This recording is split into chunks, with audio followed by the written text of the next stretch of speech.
Origin Series. Part 3, UR-3 and the Sumerian Renaissance. Chapters 1 to 8. Circa 2112 to 2004 BC. Introduction. The Akkadian Empire has fallen. The Gutians hold loose dominance over Mesopotamia.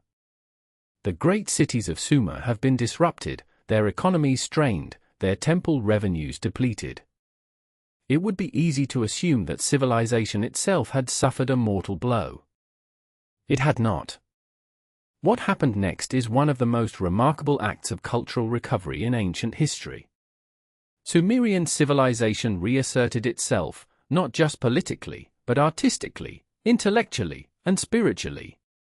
The third dynasty of UR produced the world's oldest surviving law code, the most extensively documented administration in the ancient world, and a body of royal literature unmatched until the Classical Age.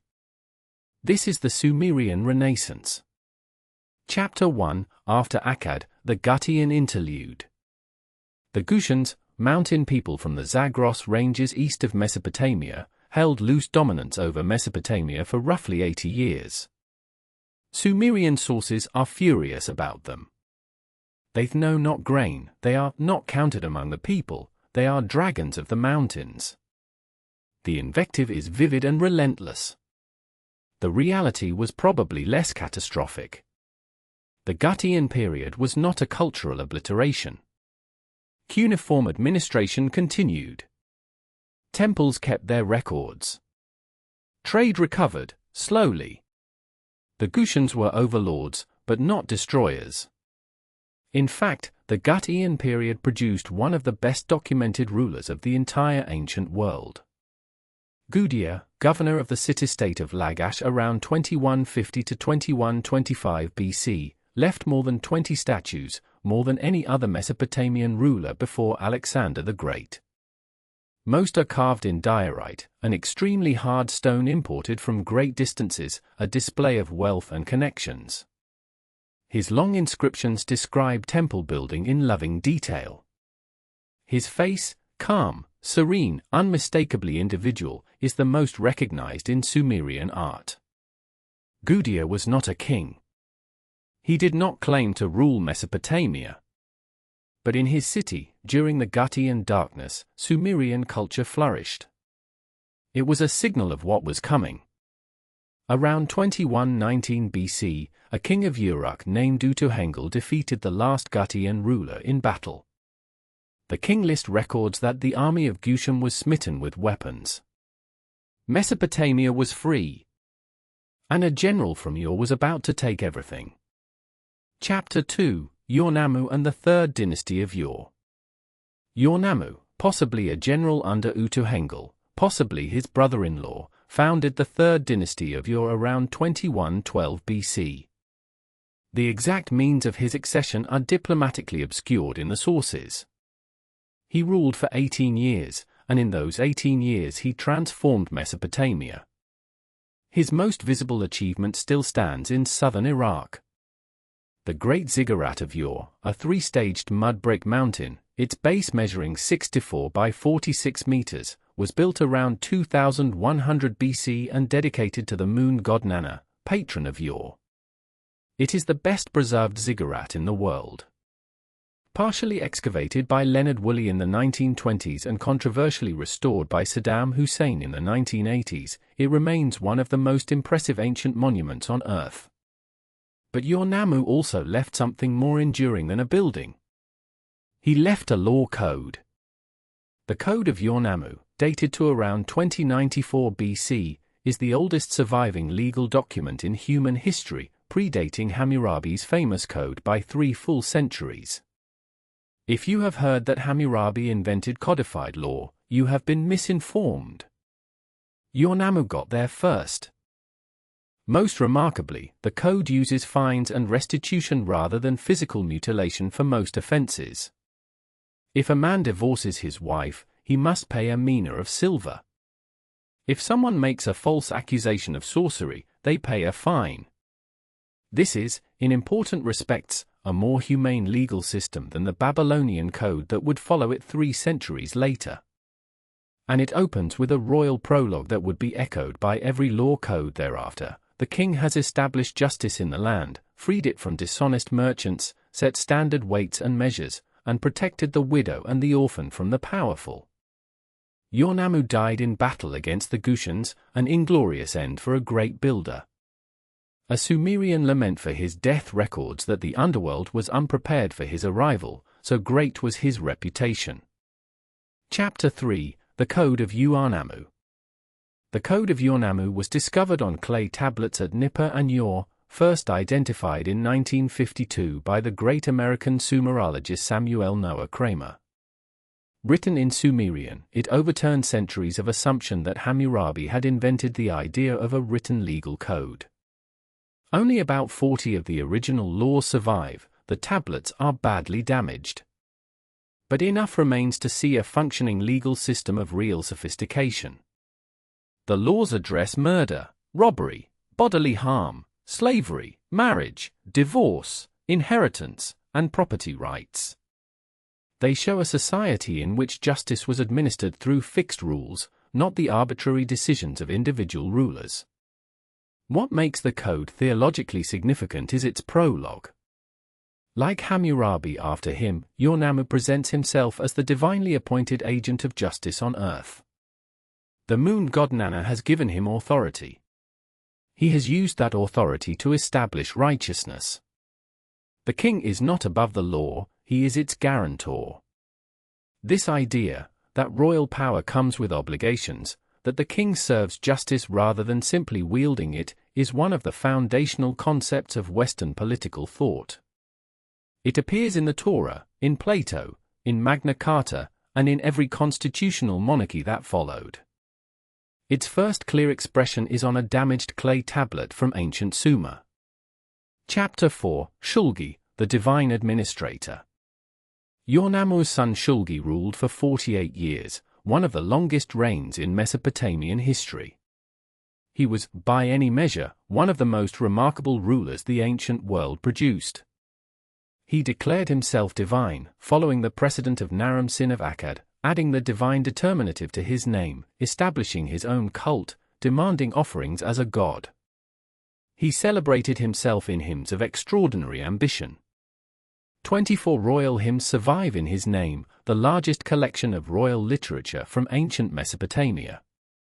One hymn describes him running from Nippur to Ur and back, roughly 300 kilometers, in a single day, during a storm, arriving in time to celebrate a festival at both ends. Whether this happened or not, it tells us exactly what Shulgi wanted people to believe about him. He was not merely a king. He was superhuman. But Shulgi's most lasting achievement was not military or athletic. It was bureaucratic. He standardized the calendar across the entire empire, all provinces using the same month names on the same schedule. He reformed weights and measures. He standardized the format of administrative tablets. He reformed the scribal schools and produced a generation of highly trained administrators. And he created the Bala system, a rotating tax obligation that distributed the burden across provinces evenly and prevented any single region from becoming dangerously wealthy or resentful. The result was the most comprehensively documented administration the ancient world had ever seen. More than 100,000 UR-3 administrative tablets survive, the largest archive from the ancient world. They record the names of individual workers, their ration levels, their absences. They record the price of grain in bad harvest years. They allow us to reconstruct trade routes and production statistics with a precision impossible for any other ancient economy. Chapter 5, The UR-3 Economy. To live in the UR-3 state was to be documented. Workers in the state sector received monthly rations of barley, oil, and wool rather than wages. The state tracked days worked, days sick, and days absent. Labor gangs were organized by profession: weavers, leather workers, brewers, fishermen, boat crews. The state knew exactly how many workers it had and what each group produced. The most completely documented single institution is the livestock depot at Pusrish Dagan, modern Drahem, near Nippur. Tens of thousands of tablets record deliveries of animals from provinces across the empire, so many sheep from UR, so many oxen from Lagash, so many goats from UMMA. The animals were received, catalogued, and redistributed to temples and palaces. It is the most completely documented livestock operation in human history. The economy was extraordinary in its organization. It was also extraordinary in its rigidity. The bureaucracy could record everything. It could not adapt quickly. When the empire came under pressure from outside, the Amorites from the Syrian steppe, the Elamites from Iran, the administrative machine could not respond. The very efficiency that made UR-3 great made it brittle. Chapter 6: Religion and the Ziggurat of UR. The religious life of UR-3 Mesopotamia centered on the great temple complexes that dominated every city.